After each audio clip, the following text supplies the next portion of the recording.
Hablar de pueblos originarios en nuestro país implica referirnos a poblaciones que han sufrido profundas violaciones a sus derechos desde la fundación del Estado argentino.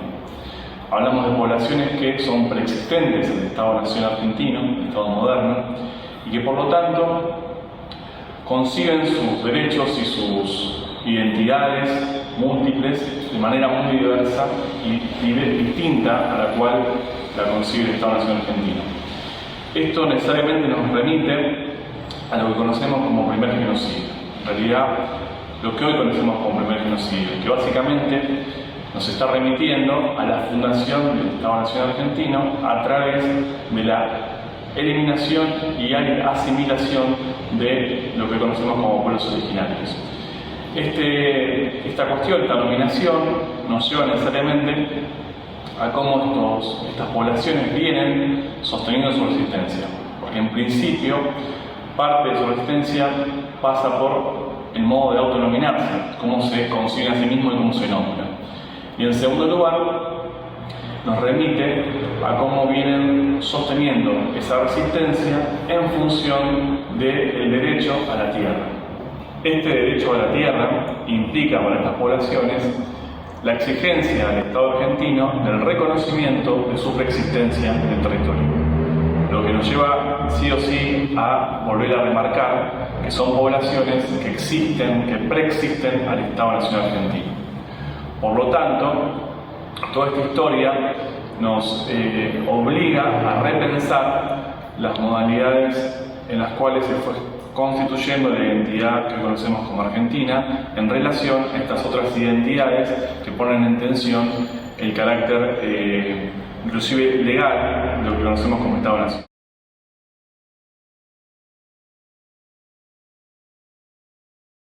Hemos tomado conciencia de la existencia de este primer genocidio fundacional a partir de lo que conocemos como segundo genocidio o genocidio reorganizador, que es aquel que llevó adelante la última dictadura cívico-militar en Argentina. Es por este motivo que nos vemos obligados y vemos la necesidad de diferenciar estos dos procesos históricos con sus relaciones necesarias, pero para poder establecer qué memoria le corresponde a cada uno y sobre todo qué memoria se da a sí misma cada población que fue atravesada por este accionar violento del Estado Nacional argentino. El museo ha buscado y sigue buscando diferentes maneras de abordar esta historia. Por ejemplo, el proyecto Genocidios, Conversaciones desde el Sur, que es una publicación que se hizo en el 2019, lo que intenta es abrir el abanico de posibles nominaciones y caracterizaciones de estos procesos históricos que no solo abarcan lo ocurrido en nuestro territorio, sino también en nuestro continente y en otros lugares del mundo. Otra muestra de este abordaje fue la muestra temporaria Prisioneros de la Ciencia, Cautivos de la Memoria, que aborda el problema de los cuerpos, o en realidad cómo fue el tratamiento de los cuerpos de los fallecidos, digamos, en el primer genocidio, que consideraba a los cadáveres como muestras del museo, como objetos del museo que podían ejemplificar la evolución humana, digamos.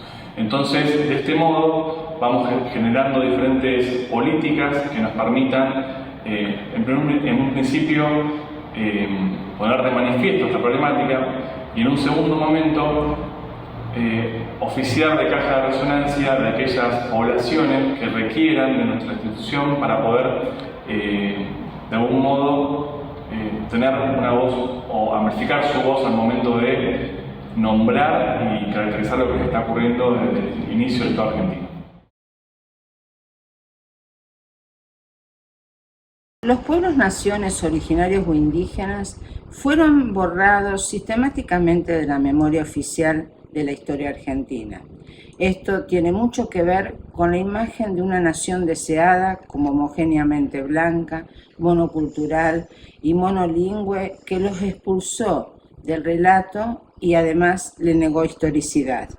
Más allá de los acontecimientos iniciales o fundacionales, como la gesta emancipadora o las guerras intestinas que dieron lugar al ordenamiento definitivo del país y donde los pueblos, naciones indígenas tuvieron una destacada participación, en el pasado más reciente, por ejemplo, este que tiene que ver con la última y más sangrienta de nuestras dictaduras cívico-militar religiosa, las listas aún no dan cuenta de modo sistematizado de cuántos de ellos han desaparecido.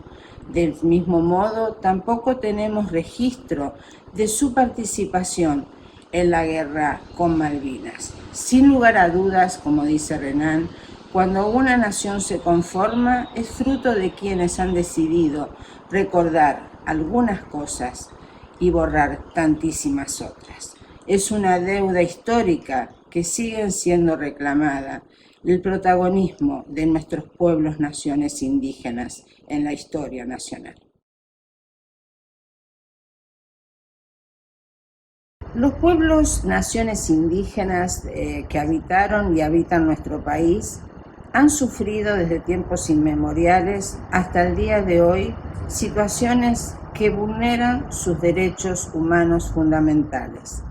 Un país como el nuestro, donde el colonialismo y el racismo sigue siendo estructural, permite que, por ejemplo, el derecho fundamental al territorio sea violado cotidianamente. El desalojo, las disputas frente al mercado y el capital en el avance por sus territorios de vida es una realidad cotidiana. Sin ese derecho no se pueden garantizar otros esenciales como el derecho a la salud, a la educación, a las prácticas de sus creencias que solamente pueden ser concretadas en las territorialidades ancestrales.